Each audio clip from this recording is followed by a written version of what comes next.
All right, let's jump right in with this deep dive. Okay. It's a story that'll grab you right from the start. Oh, definitely. It's all about a family caught in this absolutely terrifying storm at sea. Oh, wow. Okay. We've got Pedro, he's a seasoned sailor, Right. his wife, Anna, Okay. and their two young children, Oh, goodness. Luiza and Miguel. Okay. And they're just out for like a day trip on their boat, Mm-hmm. right? Mm-hmm. Enjoying the day, and then bam, this sudden violent storm just appears out of nowhere. You know, what really draws me into this story is how it throws us right into the middle of this chaos. Yeah. The sources we're looking at, they describe these waves, Oh, yeah. like liquid walls, Yeah. the winds howling like some kind of beast, right? That's crazy. The boat practically groaning under the pressure. Oh, my gosh. You can just feel the family's fear, you know? Oh, absolutely. And it just escalates so quickly, you know? Right. One minute, they're enjoying the sun, the calm water. Right. And the next, they're battling for their lives. Yeah. It's like, it really makes you think about how fast things can change out there, you know, on the open water. It's that raw power of nature, right? Totally. And it shows the vulnerability of even experienced sailors like Pedro. For sure. So as this storm rages on, the family huddles together, praying for a miracle, right? Mm-hmm. They're at their absolute wit's end. Yeah. And that's when something truly unbelievable happens. This is where it takes that sharp turn into the unexplainable. Okay. Right there on the deck of the boat, this brilliant light appears. Wow. And it takes a human form. Wait, hold on. A human form, like in the middle of this crazy storm. Yeah. What did the family think about that? You know, the sources say it was a mix of complete shock and awe, but it's really interesting. The children, Luiza and Miguel, Yeah. they weren't scared. They were almost like accepting of this present. Really? That's so interesting. It's like they sensed something different about this being. Yeah. Something that like transcended the fear of what was going on. Right. And here's where it gets even wilder. The figure raises a hand and the storm starts to calm down. Really?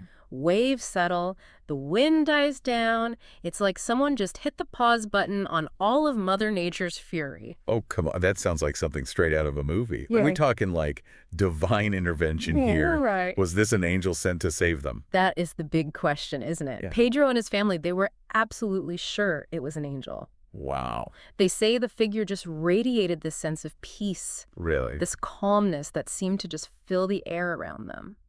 I can only imagine. But is there like another way to explain this? Could it have been a trick of the light?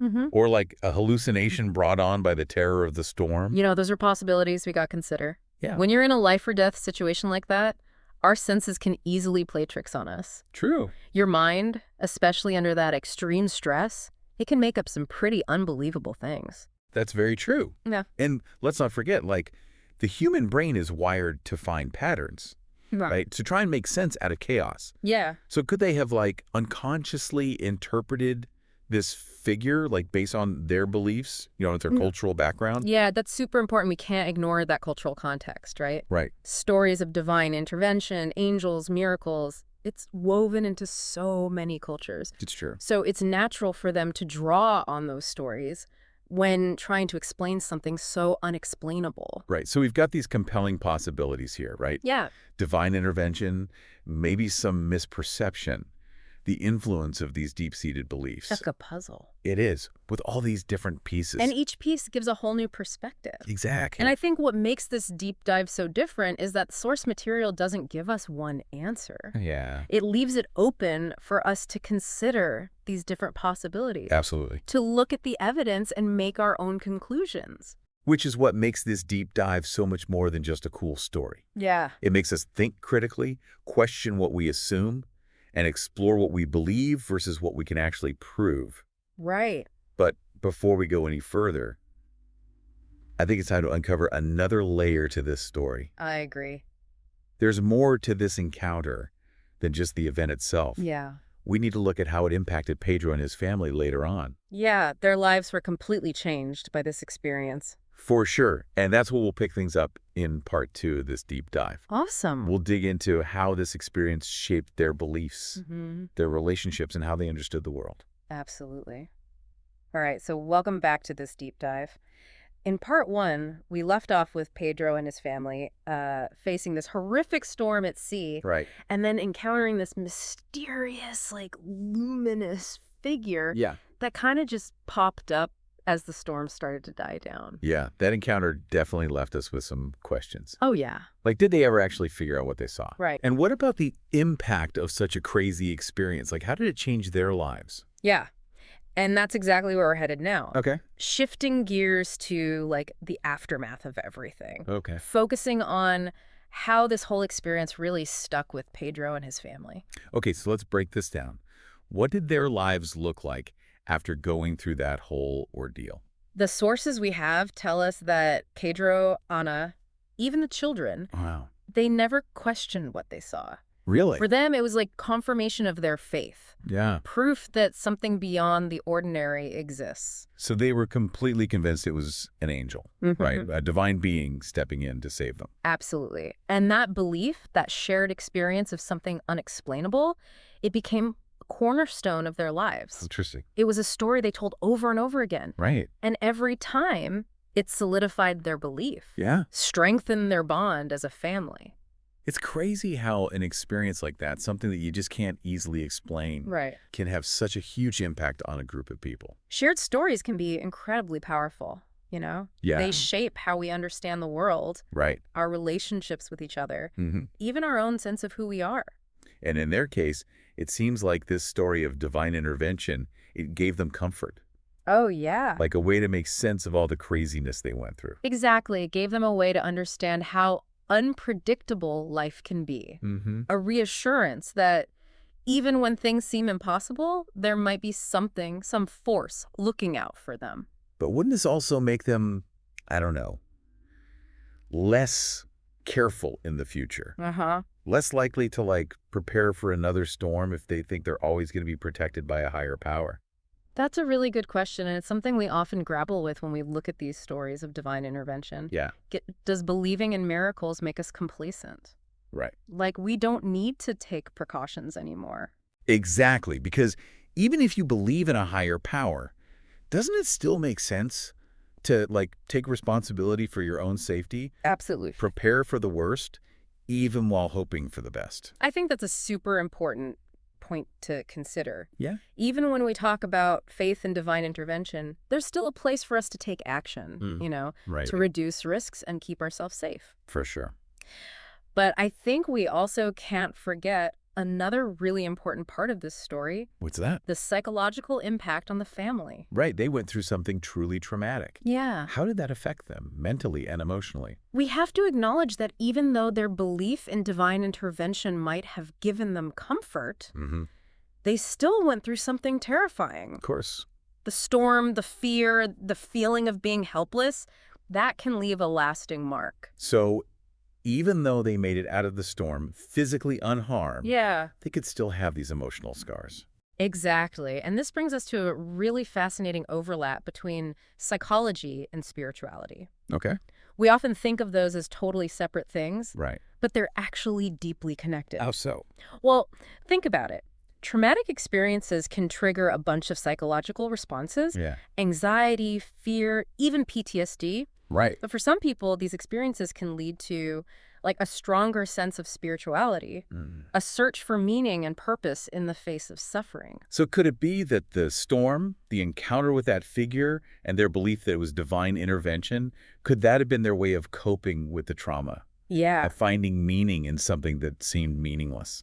that's a really sharp observation. And it's something that's actually backed up by research in fields like neurotheology and transpersonal psychology. Wow. These fields look at the connections between spirituality, consciousness, and the brain. Right. And they suggest that certain experiences can trigger huge shifts in how we see and understand reality. That's fascinating. It adds a whole new dimension to this whole story. It does. So we're not just talking about a possible miracle, Right. but also about how the human mind deals with trauma, seeks meaning, and finds comfort in extraordinary events. Exactly. And that complexity is what makes this deep dive so captivating. Yeah. It challenges us to move past easy answers and embrace those nuances of human experience, the interplay of belief, perception, and the very nature of reality itself.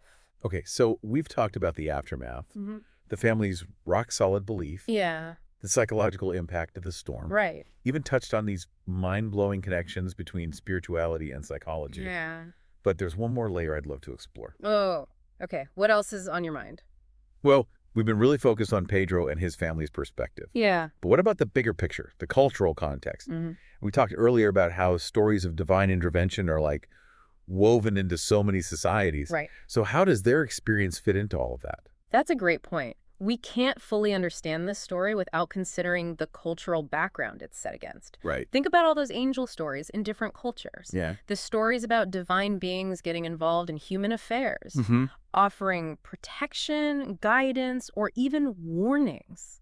So their experience, while unique to them, Yeah, also kind of echoes these wider cultural stories about angels and miracles. exactly. And that adds another layer of complexity. Right. It raises questions about how culture influences how we see reality, Yeah. how shared beliefs shape how we interpret things, Mm-hmm. and how stories can connect us to something bigger than ourselves. It's really interesting. You know, all of this is super fascinating, but I got to be honest. Yeah. I'm feeling kind of torn between being skeptical and being totally amazed. Mm-hmm. Part of me wants to find a logical explanation, Uh-huh. and the other part is drawn to the mystery, Right. to the possibility that something truly extraordinary happened. I think that's a completely natural way to feel. Yeah. And in many ways, that tension between skepticism and wonder, that's at the heart of this whole deep dive. Is. We're exploring the limits of what we know, what we believe, and what we can even grasp. You're right. And maybe it's in that uncertainty, in embracing both the rational and the unexplainable, where we find the most profound insights. I totally agree. But before we get too far ahead, let's remember that we've only scratched the surface of what these sources tell us. Okay, so where do we go from here? Well, we've looked at the family side of things, the psychological effects, the cultural context. Right. But now I think it's time to shift gears Okay. and examine some other accounts of unexplainable events. You mean other stories that are similar to Pedro's? Yeah, Stories that might help us understand these encounters a bit better? exactly. Whether we see them as divine intervention, something psychological, or something completely different. Right. By looking at these other accounts, we can get a broader perspective, Mhm. see if there are any recurring themes or patterns, Mm-hmm. and maybe even challenge what we think we know about the limits of reality. Okay, I'm definitely up for that. It Yeah. sounds like we're heading into some even deeper territory, Yeah. but I have a feeling it's going to be a really cool journey. And with that, we're going to wrap up part 2 of this deep dive. All right, welcome back. We've been on this wild journey with this story, We have. a family facing this horrific storm, a mysterious glowing figure appearing out of thin air, questions about faith, psychology, the very nature of what's real. It's been a lot. It really has. We've covered so much ground. And now, like we promised, we're going to zoom out a bit. Okay. Look at some other stories of these unexplainable events, stories that might connect with what Pedro experienced, Okay. or maybe offer some completely new ways of looking at things. This is where it gets really interesting for me. I'm excited to see how these other stories relate to each other. Yeah. What patterns we find and what it all means for how we understand these extraordinary things. Yeah. Perfect. So let's dive in. One thing that keeps popping up in these stories is the presence of light. Okay. Remember Pedro's story, that luminous figure on the deck of the boat? Yeah, that image is hard to shake. And it turns out that's not just in Pedro's story. In near-death experiences, for example, people often talk about seeing this super bright, otherworldly light. Right, I've heard about that. People feeling drawn to it, like it's giving off this sense of peace and warmth. Exactly. And it's not just near-death experiences. Angelic encounters, UFO sightings, even certain mystical experiences, they all often mention this radiant light. It's almost like light is this universal symbol for something bigger than us, something beyond what we normally see. That's pretty fascinating. So are we saying that Pedro's experience, even though it's extraordinary, could actually fit into a larger pattern of these human encounters with the unknown? That's definitely a possibility we should consider. These recurring themes suggest there might be some underlying mechanisms at work, whether it's psychological, neurological, or maybe even something we haven't figured out yet. Okay, so we have light as this recurring thing. Mm-hmm. What other patterns do we see in these stories? Well, another common element is this deep sense of peace that comes with these experiences. Think about how Pedro and his family said the figure radiated calmness. Yeah. This feeling of serenity that even calmed the storm. Yeah. It was like the storm itself was being quieted by this wave of peace. Exactly. And that's something we hear in other stories, too. People who say they've encountered UFOs, for example, often describe feeling inexplicably calm, even though they're initially shocked and awed. It's like the encounter triggers a shift in their consciousness, a state of being that goes beyond the fear and anxiety we normally feel when faced with something unknown. That's a great point, and it makes us think about how our own minds might be shaping these experiences. Could it be that our brains, when they're confronted with something truly unexplainable, create these feelings of peace as a way to deal with it, to make sense of the confusion? Hmm. That's a really interesting idea. It makes you wonder if the experience itself is less about what's happening outside of us Yeah, and more about how our inner world, our minds and emotions, process these encounters. that's key, and it's something researchers in various fields are really digging into. Neurotheology, for instance, looks at the brain activity during spiritual experiences, Wow. suggesting that specific parts of the brain might be activated during these kinds of encounters. So we're talking about a whole other level of complexity here. Definitely. It's not just about believing or not believing in the supernatural. It's about understanding how our brains, our beliefs, and our experiences all interact. Exactly. And the more we look into these similar stories, the more we see that we need to approach this from multiple angles. Yeah. We need psychology, neuroscience, sociology, even anthropology to really get a handle on these phenomena. It's like trying to put together a huge puzzle. It is. Each discipline brings a different piece, a different perspective. That's a perfect analogy. And it's through this collaboration, this willingness to consider all these different viewpoints, that we can get closer to a more complete understanding of the extraordinary. Okay, so we've looked at some common themes, talked about how our minds play a role, and even touched on the need for this multidisciplinary approach. Mm-hmm. But what about the big picture? What does all this tell us about the nature of reality, about our place in the universe? That's the ultimate question, isn't it? It is. And while we might not have all the answers, Right. I think these stories, these encounters with the unexplainable, they force us to broaden our understanding of what's possible. They make us question what we assume, what we think are our limits, and maybe even get a glimpse of something beyond what we normally perceive. Exactly. They invite us to think about the existence of dimensions we can't see, forces we don't fully understand, and maybe even realities that exist alongside our own. It's both exciting and kind of unsettling, don't you think? Totally. But I think that's the beauty of it. Yeah. We're standing at the edge of the unknown, looking into the vastness of what we don't yet know. And in that space of uncertainty, of wonder and exploration, that's where we find the potential for amazing discoveries. Well said. So as we wrap up this deep dive, I have to ask, what's the takeaway for our listeners? What do you hope they walk away with? I hope they leave with a renewed sense of curiosity, Yeah. a willingness to question, to explore, to embrace the mystery.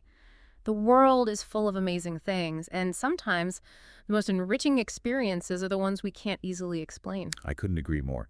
So to our listener, we say this: keep an open mind, stay curious, and never lose that sense of wonder. The journey of discovery never really ends, and who knows what incredible things are waiting for us just beyond what we know. And on that note, we'll say goodbye for now. But the conversation doesn't have to stop here. Take what you've learned, talk about it with others, and keep exploring the vast and amazing tapestry of human experience.